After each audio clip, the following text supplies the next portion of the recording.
you, gentlemen. Let me follow up just, I guess, with a little bit more in the way of questioning to you, Mr. Moorman. The operating losses within Amtrak have been perennial. So I think you're, if I'm not mistaken, down to, it looks like 227, which is record low. I guess last year was 305. But there's been a long-standing run of operating losses on that front. If you were to pick the three biggest efficiencies, money savers, what would they be in terms of correcting that sort of perennial problem we have going right now?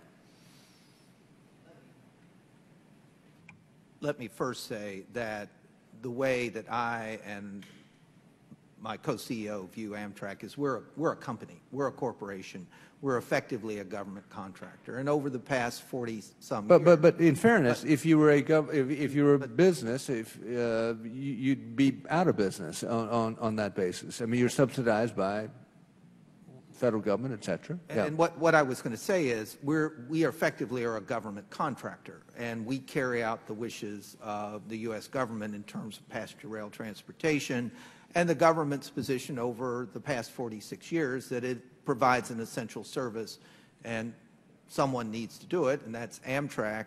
But it's inherently, and I've said this many times before in many fora, passenger rail around the world is not a particularly good business model. So our job is to execute the intentions of the government. But I go back to, what would your efficiencies be? If you were to look for three of them, what would they be? So therefore, the first thing that we need to look at is our route structure, our fare structure. How do we better manage yield? How do we put services in places where people want to use them and how to buy them?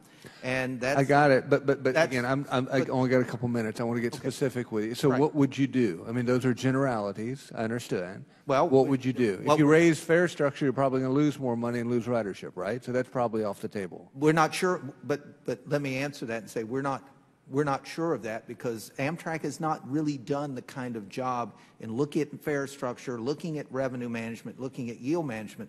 We actually believe we can do a lot there, which will raise our revenues without impacting our ridership. So that's number one.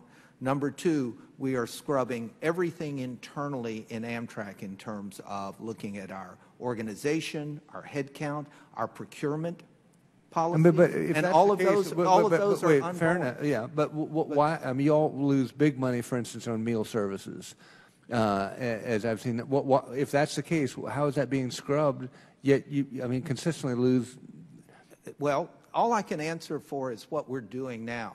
The third thing that we're doing, we're bringing in outside help to look at how we offer meals. What's the whole concept? What is it that we can do?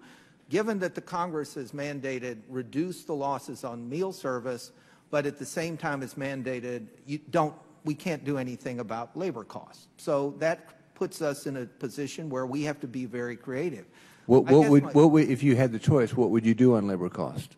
What would we do on labor costs? We would probably try to figure out ways to deliver meals more efficiently to more people on the train using the same or less labor that we do today. But you are asking great questions, and all I can tell you is that in my short time at Amtrak, and what we're doing is try to answer exactly what those are. But it's like every business; it comes back to how do you raise revenue I'm down to 58 and lower seconds. costs. So specific, measurable, and achievable, I guess, is the mark of a real goal. Yes. So what we've talked about is sort of generally, these are the directions I'd go. Are there three specific things or two specific things that you would do to get your numbers out of the red? We're in the process right now of completely reviewing procurement. We think we can drive several tens of millions of dollars out of our procurement costs. That's number one. We're looking at our entire organizational structure to see where we can probably eliminate over some period of time some layers of management. That's one. That will save us millions of dollars. And I'll go back to, we think there are substantial things we can do to increase revenues without impacting ridership. Last question, the last 9 seconds I have. What is your least profitable route? it would be one of the long-distance routes between Chicago and the West Coast. And again, the profitability there is primarily because of allocated costs rather than direct costs. Thank you, sir.